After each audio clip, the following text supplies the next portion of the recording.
皆さんごきげんよう、上川カールです。今回取り上げる話題は、世界経済の中心アメリカ、そのアメリカの今後を占う上で重要なバイデン氏の経済対策についてのお話をします。去年12月トランプ政権下における経済対策が成立したわけですが、これに続いてバイデン氏も大型の経済対策予算というものを通そうと考えています。しかし、その中身を見ていると私は韓国のムン・ジェイン大統領の顔がちらちらと頭の隅によぎってしまいます。なぜならばこの経済対策案というものの中にどうもムン・ジェイン大統領と似たような匂いというものを感じてしまうからです。まず新型コロナウイルス対策として予算を割り当てる、これ自体は別に世界各国で行われていることであり、その点については必要な分だけどんどんと投入する必要があるので別に悪いとは思っていません。そして失業者が今1000万人という非常に多くの人々が職を失っている状態ですから、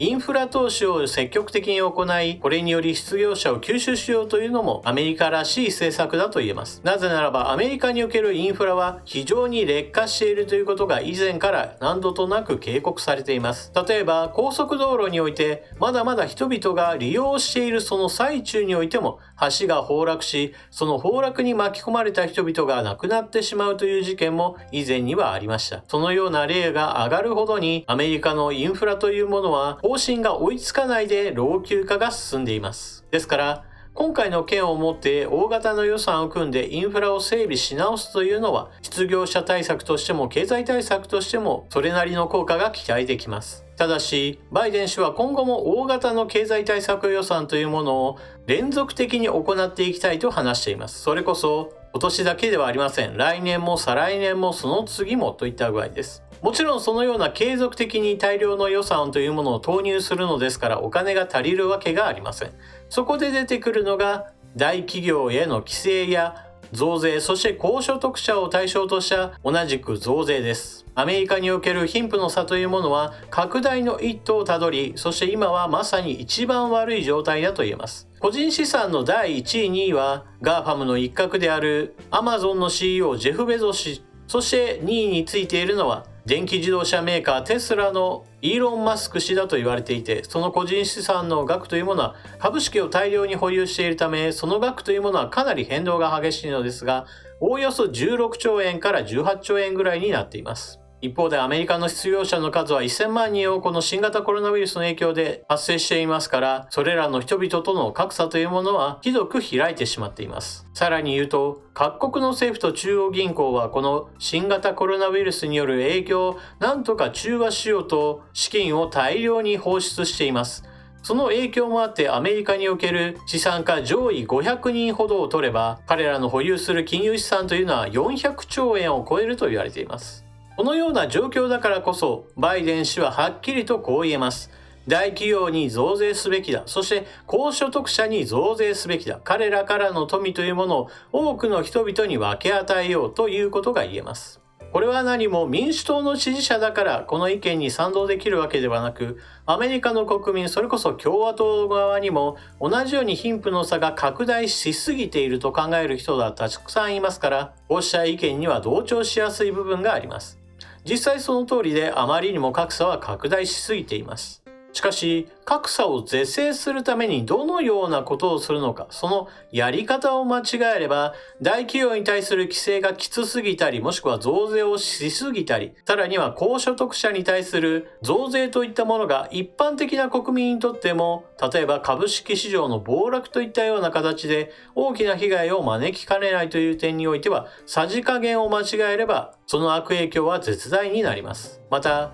バイデン氏がいくらお金をつぎ込みたいという話をしていたとしても、共和党の側がその案に全て乗るわけではありませんから、そううまくはいかないでしょう。つまりどんどんとお金をつぎ込みたいというバイデン氏に対してやりすぎだという意見も必ず出てくるでしょうから、どこかでうまくいかない時期が必ずやってきます。今は新型コロナウイルス対策として大量に資金を投入せねばならないという意見が強いわけですが、これもある程度の時期においては状況は変わってくるでしょう。このような大企業は敵だ、もしくは高所得者は敵だといったそういった姿勢をとって労働者の味方ですよという政治姿勢を示すのは韓国のムン・ジェイン大統領と私には似通って見えます。ただこれだけであれば世界の多くの国々においても似たような政策があるのですから、まだまだ類似点があるとは言い切れない部分があります。しかし次の政策の話を聞いた時に、私はやっぱりムン・ジェイン大統領と被ってしまうなと思ってしまいました。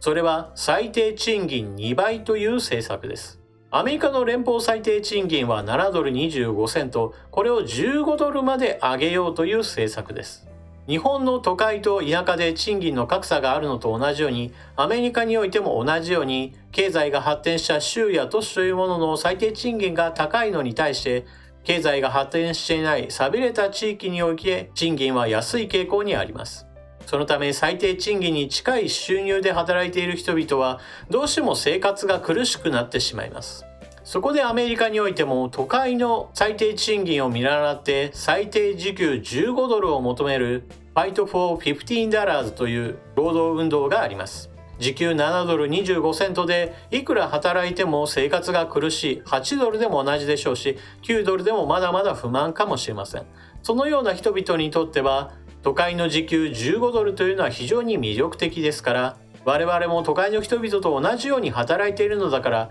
賃金についても同じような水準を求める権利はあるはずだというわけです。この労働運動に対して民主党の大統領選挙の予備選においては、バーニー・サンダース氏がまさにそのような最低時給15ドルを達成すべきだという話をしていて、多くの民主党支持者の応援を受けていました。予備選挙にバイデン氏は勝ったわけですが、このバーニー・サンダース氏の発言というものを多くの人々が支持していたことは決して無視できません。ですから今回の経済対策の中にも最低時給15ドルという話が盛り込まれたのでしょう。この話を聞いて皆さんも、最低時給が上がるんだったらいいことだよねと思った方もたくさんおられるでしょう。私自身も格差を是正するためには最低賃金を上げるべきだと思っています。ただし同時にこの政策というものを先行して行った国があります。それは韓国です。ムン・ジェイン大統領は労働者の味方ですよということを標榜していますから、最低賃金を一気に上げることを政策の柱の一つとしていました。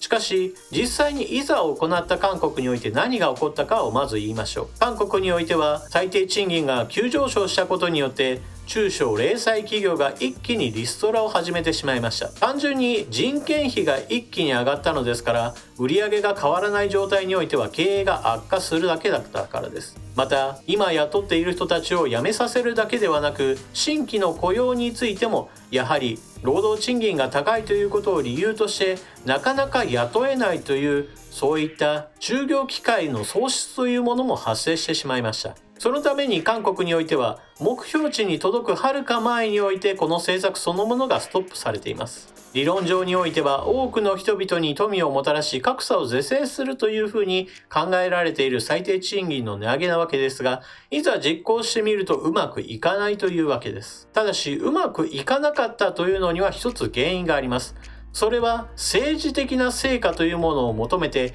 一気に行ったということが一番大きな問題です。政治家にしてみれば成果を早く出すということはそれこそ自分の支持率にも跳ね返ってくる話題ですから、ちんたらとやっているわけにはいきません。素早く実施し一気にその成果が現れば、私がこの政策を実行したのだということを誇れることができます。ですが現実にはうまくいかなかったわけですが、それでも最低賃金を上昇させるその働きをしたこと、それ自体は政治的な評価ポイントとしてなります。なぜならば労働者にしてみれば少なくとも間違いなく最低賃金の上昇に取り組んだという実績があるわけです。その結果としてたとえ失業者が出て就業機会が奪われた人々が出たとしても、それは企業の責任だというふうにして政治家は言うことができるからです。このように韓国の失敗から学ぶべきなのは、最低賃金の値上げということそれ自体は別に否定すべき話ではありませんが、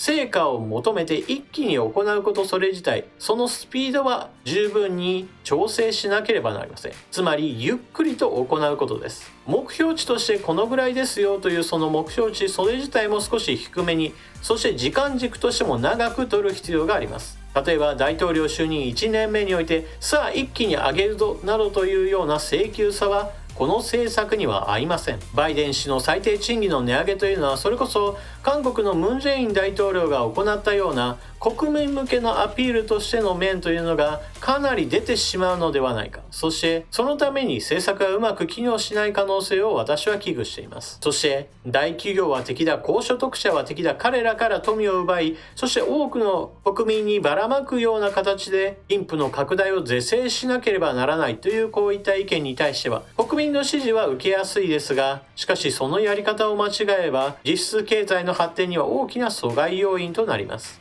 企業が競争力を失えばそれは経済の発展にもマイナスですし、高所得者たちに対する冷遇といったものが高所得者ではない多くの国民にとってもマイナスとなる株式市場の暴落などを招くようなことがあれば、これはまさに国民にとっての不幸と言わざるを得ません。以上のように見ていくと、韓国のムン・ジェイン大統領がやっているような、お金が持つうちは何とか雇用を守るためにお金をばらまき続けよう、そして高所得者や大企業が敵であるこれらを叩いて労働者の味方であり続けるようなポーズを取り続けようといった政策についてはかなり似ている部分を感じてしまいます。こういったやり方というのはお金が続く限りにおいては有効です。そして国力という点について言えばアメリカの国力は世界一ですから、このような政策というものが少なくとも韓国よりはより有効に働く可能性があります。そういった意味ではバイデン氏というのはムン・ジェイン大統領の上位互換版となる可能性はあります。しかし永遠に続くような政策ではありませんから、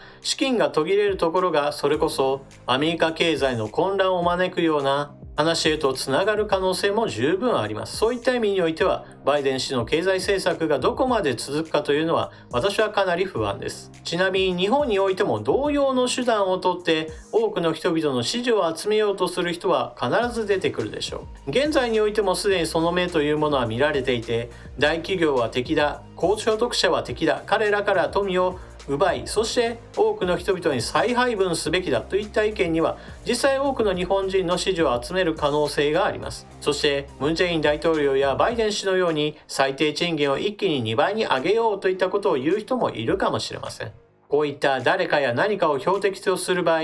大企業や高所得者を選ぶのは彼らが標的にしやすいからです。それでいて多くの国民から支持を得やすいのです。格差を是正するためには日本の場合であれば、例えば同一労働同一賃金をもっと徹底して行うことや、企業に対しては労働者に対する利益配分の割合をもっと高めるようなことをする、そういった企業に対する税制優遇を措置するなど、まだまだできることはあると思います。くれぐれもムン大統領の日本人版みたいな人に引っかからないようにぜひとも皆さんお気をつけください。それでは動画を最後までご視聴いただきありがとうございました。チャンネル登録していない方はぜひともチャンネル登録を、そして動画を見終わったら評価ボタンのクリックもよろしくお願いします。それでは次の動画でまとめにかかりましょう。またね。